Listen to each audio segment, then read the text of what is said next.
Level 4.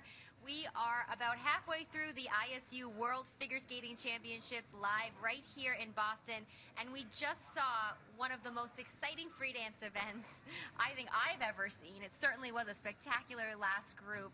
Charlie, I want to come to you first because I want your reaction first and foremost on having your world record, which you set at the Olympic Games, broken today by the newly crowned champions, Papadakis and Cizeron. No, I could not be happier to pass that along to them. That was so well deserved, so impressive. I was just in awe throughout the entire program. It didn't seem like there were technical elements that were demanded of them, but rather they had created these elements to make the program better. And I've never seen anything like it. Hats off to them for being able to create something like that and for creating such a magical moment for so many in the audience and at home. I'm just, congratulations. I'm absolutely with you on that. In fact, while I was watching them, I was just thinking to myself, I wish I could have ever been that good. I wish just for a day I could have known what it was like to be that good, because they really do take your breath away. And even more exciting, guys, is that we have two American dance teams on the world podium for the first time. That is incredible. Not the first time. Go USA. Oh, sorry. Yes. In 2011. No, I'm very sorry. Yes, of course. The last time the Shibutanis were on the podium. Sorry. Getting my history wrong. Let's take a look. With who? Who won that year? No wonder you remember. Let's take a look at the standings after the free dance, and there we see Gabriela Papadakis and Guillaume Cizeron winning their second world title, followed by Maya Shibutani and Alex Shibutani, Madison Chalk and Evan Bates, and then moving up to fourth place, Anna Capellini and Luca Lanote, the 2014 world champions, followed by Weaver Poget, and then Madison Hubble and Zachary Donahue, the third team on our American contingency, were absolutely phenomenal as well. Stunning. Just some really, really great skating. John, I'd like to hear your reaction and who really stood out to you. I mean, for me, as having a limited ice dance background, Tanith, as you love to point out, at the end of the day, for me, I always say this, I want to feel something, I want emotions to be stirred in me, so the people that brought the crowd to their feet or brought goosebumps to me or made my eyes want to well up, those are the people that I was affected by. And Hubble, Donahue, the Shibutanis, and the French team that I just... Wow, guys. I was stunned. I sat there speechless through most of that last warm-up. Yeah. I had a nice behind-the-scenes moment with Zach and Maddie. So Zach and Maddie were doing press, and they stopped doing press, and they sat down, and they watched the French team. So they just wanted to sit and watch. And then Maddie said 118, and they got a 118, and Zach screamed at the TV, "That's how you win a world title." So it was so nice to watch them just in respect of, you know, their fellow athletes. It was a cool moment backstage to watch. So. And their training mates in Montreal as well. So nice to be able to come here together and both perform. Very so inspiring to them. I asked them about moving to Montreal, and they alluded to the fact that it was a very inspired training place for them, and they can't wait for next season. Zach and Maddie were talking about, they're like, big goals for next year. Well, let's take a look at some of the highlights from this free dance event, starting with the bronze medalists, Madison Chalk and Evan Bates. And Charlie, what did you think of this performance? I thought it was by far the best of the season. I thought all of the small and big changes they've made from the beginning of the year have really added to this program, and you know, it took a lot of growth, but sometimes that's for the best. You have to figure out what is necessary. I was holding my breath just a little bit on those twizzles, but boy did they ever pull through and just power through right to the end. They captivated me. I think they captivated the rest of the audience, and they put in so much hard work. I hope that they're really, even though they went from silver to bronze, I hope that they're really happy with the growth they've shown from last year. It really was a labor of love, this program, for them all season long, but they definitely put the work in, and they got the results today. And now looking at the Shibutanis, finding their silver medal for the first time, and really this program has been such a vehicle for them this season, and once again they got the reaction that they have been all season long. John, what did you think of this performance? I mean, what I was thinking the whole time is the pressure that was building for them that came to a head here at the World Championships. Everyone's aware of the connection they have to this city, the connection to this program, that this was the stars aligning for them, and for them to be able to come through in such a big way in this moment was incredible to watch. And finally, we have the French team of Gabriela Papadakis and Guillaume Cizeron with their beautiful free dance, and honestly, it was haunting from beginning to end. It was just so exceptional. And as you pointed out, Charlie, there was no moment where you were taken out of the story they were telling. And Buck, what was the reaction backstage? You mentioned everybody was Maddie watching. and The Zach. press was watching. The other skaters were watching. And everybody, kind of what Charlie said, is they make it look so easy.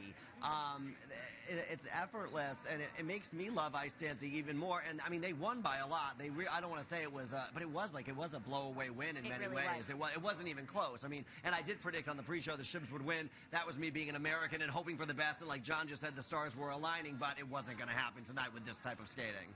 But the real accomplishment is that so many of the top teams stepped up to the moment. They really delivered when the occasion demanded them to be the best they had all season long. That's exactly what they did. I mean, that doesn't always happen. Boston is inspiring some incredible skates. And one of them, as we touched on, was Madison Hubble and Zachary Donahue. Charlie, what did you think of their free dance today? Because that, too, has been developing all season long. Absolutely. I thought it was spectacular. All season long, I've been in love with the first half of the program and kind of thought that the second half fell, not flat, because that's not really fair, but it just didn't live up to the first half. And I thought this program, in particular, this performance, they pushed through and just doubled the energy output, doubled the amount that I was attracted to. Each and every movement, everything had purpose to it, and so from beginning to end, they had me in the palm of their hand, and I couldn't turn away. You know, and it's interesting to me that in the short dance, the technical elements score, the teams who got all level 4s, that was really the difference maker. But as we saw this event go on and team after team was getting all level 4s, it occurred to me, you know what, the judges are going to decide this one more so than the technical panel perhaps, because it's more even playing field technically. I mean, John, you mentioned the goosebumps when you're watching the French team, but really a lot of the couples were trying to really reach out to that new level artistically. Did you feel that watching all the couples, that there was an intention to grab the judges and the artistry as well? You know, I was talking to some of the dance teams in practice this morning that were warming up in the earlier groups, and they all mentioned that they were watching what the teams that were leading were doing with their music selection and the way that they were approaching their choreography. And some of them were talking about changing their strategy so that moving forward they wanted to keep an eye towards connecting with the audience and not just the judges panel, because at the end of the day the judges are human and they want to feel something too, and if they do, they have no choice but to be affected by it. So here's a thought. The scoring system changes. Technical, components, and goosebumps. Yeah. Yeah. Thank you, John Coughlin. Yes. Give us a rating on Goosebumps. I mean, is there another discipline where there's a more quantifiable value to the emotion that is stirred in what's going on out there? I mean, it may not be goosebumps. You may be feeling the angst with them, or just the pure joy or the sadness or the romance, but the people that truly conveyed that message are the people that finished well here. When you look at that, reflect upon the other teams in the event. Not everyone had the results they were hoping for, unfortunately, as always, as it goes in a competition. You look at Caitlin Weaver and Andrew Poget, who have been silver medalists, now taking a step back in the rankings, as well as Anna Cappellini and Luca Lenotte, who have been world champions. What was it, Charlie, about their performances that you think made the difference and took them out of podium contention? Yeah, I think for me it was, well, it's kind of two separate issues. I think for Weaver and Poget, for me, I think that they are best when they're emotionally raw. And I think for the last couple of years, they've sort of contained it. It's been a contained angst in a lot of their programs that has kept them from really being able to reach what I think was the pinnacle of their career so far. Was their free dance. I believe it was that in France?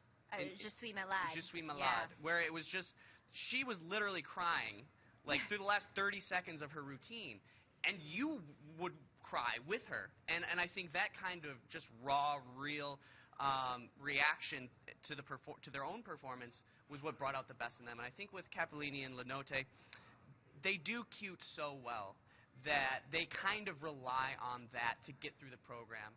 And you know, in the Olympic season and then at those World Championships following the Olympics, they had a program that was similar, but they maintained more flow. They kept the speed. I just thought they filled the arena with their energy a little bit better instead of shrinking and letting their personalities do so much of the work. And they have fantastic personalities. Of course, their elements are always going to be great, but we're talking about teams now that are at the top of their game. So if they want to get back to that point, I think they just have to fill the rink out a little bit more. Well, and interesting, John, what you were saying before about teams sort of taking note of these these top teams, what they're doing, and thinking, can I do more like that? What else can I do that would put me in their position? And perhaps teams like the two we were just speaking of may do that when they go home and say, how can I be in that group there ahead of me?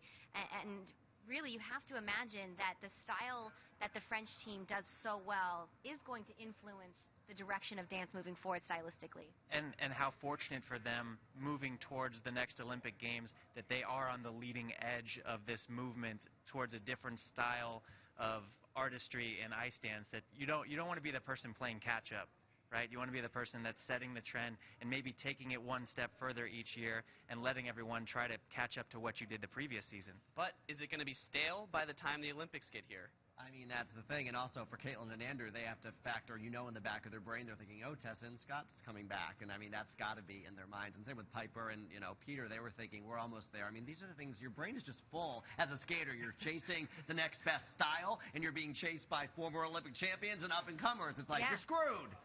There's never a comfortable moment. Never a comfortable moment. You're either the chaser or the chase. I mean, it's always... You have to stay on top of your game, and so do the French. They now have set a bar that they need to blow away next year if they want to maintain this momentum all the way to 2018. So it has certainly been a thrilling free dance event. It's kind of sad that the season is over for ice dance, but we still have 3 disciplines to wrap up here at the 2016 World Championships. We hope that you stay tuned in to Icenetwork for all of the backstage interviews and, of course, for the ice checks before, during, and after the event. So, guys, thank you so much for joining us, and stay tuned for the free dance press conference to hear from all your medalists.